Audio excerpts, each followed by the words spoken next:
సమావేశం ప్రాముఖ్యత మీకు అందరికీ తెలుసు. మరి ఈరోజు మన నియమ నిబంధనల కంటే ముందుగానే మీటింగ్ పెట్టుకొని వేరే కార్యక్రమాలు ఉన్నందువల్ల హిందూ సమ్మేళనానికి తప్పకుండా హాజరు కావాలనే ఉద్దేశంతో మనం 7:30 నుంచి 8:30 గంటల వరకు టిఫిన్ అని, తర్వాత 8:30 నుంచి 9:30 వరకు సమావేశం జరుగుతుందని మార్పు చేయడం జరిగింది. మనకి అందుకు కొంతమంది లేట్గా వచ్చేటటువంటి వాళ్ళకు టిఫిన్ అందించలేకపోయినాం, క్షమించవలసిందిగా ప్రార్థన. మరి సమావేశంలో వక్తలందరూ చెప్పారు,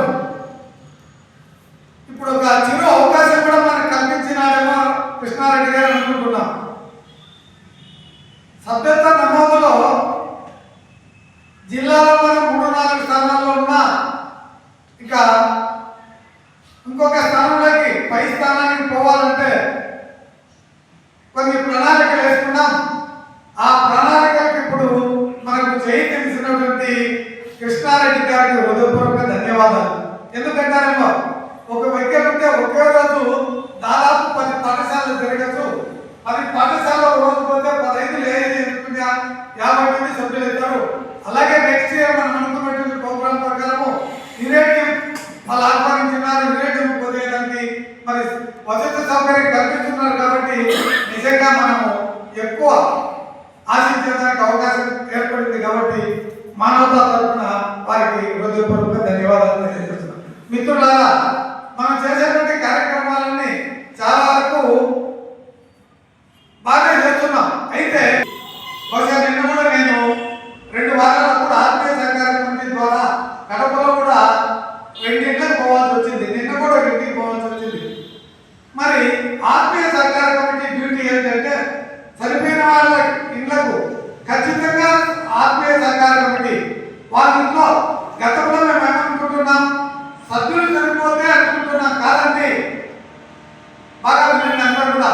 సభ్యులు కాదు, మన కుటుంబ సభ్యులు కానీ సభ్యులు కానీ వాళ్ళ కుటుంబంలో ఎవరి చనిపోయినా పరామర్శించేటువంటి బాధ్యత మన కమిటీ సభ్యులు. ఎవరైనా కుటుంబ సభ్యులు చనిపోతే తప్పకుండా వెంటనే మీరు తెలియజేస్తే ఆత్మీయ సహకార కమిటీ అక్కడికి పోయి పూలదండ వేసి వాళ్ళకు నివాళులు అర్పించవలసిన బాధ్యత మన పై ఉంది. కాబట్టి గుర్తించండి, ఇది తప్పకుండా మనం ఈ పద్ధతి క్రమంగా పాటించాలి. గడపలో ఖచ్చితంగా పాటిస్తున్నారు. మనం కూడా అదే పద్ధతిలో ఆత్మీయ సహకార కమిటీ ఉంది. కాబట్టి తర్వాత అనారోగ్య పరిస్థితుల్లో ఎవరైనా మన సభ్యులు ఉంటే వాళ్ళపై ఆత్మీయ సహకార కమిటీ కూడా పలకరింపు అనేటువంటిది, ఆత్మీయ పలకరింపు అనేటువంటిది యోగక్షేమాలు కనుక్కోవాల్సిన అగత్యం మన పై ఉంది. కాబట్టి ఈ 2 కార్యక్రమాలు మనం చేపట్టాల్సిన అవసరం ఉంది. ఇంకా ముఖ్యంగా ఈరోజు మనం ప్రతి నెల 1-2 అనేటువంటిది ఆర్థిక సాయం ఇవ్వడం జరుగుతుంది. అయితే మనతో పాటు ఉంటూ గతంలో ఈ మానవతా సంస్థ అభివృద్ధి కోసం కృషి చెప్పి రాజకీయాల్లో ప్రవేశించిన తర్వాత మానవతకు కొద్ది దూరమైనటువంటి మన మిత్రుడు బాటు ప్రకాష్ గారు ఈరోజు కడప జిల్లాలో గ్రంథాలయ సంస్థ చైర్మన్ గా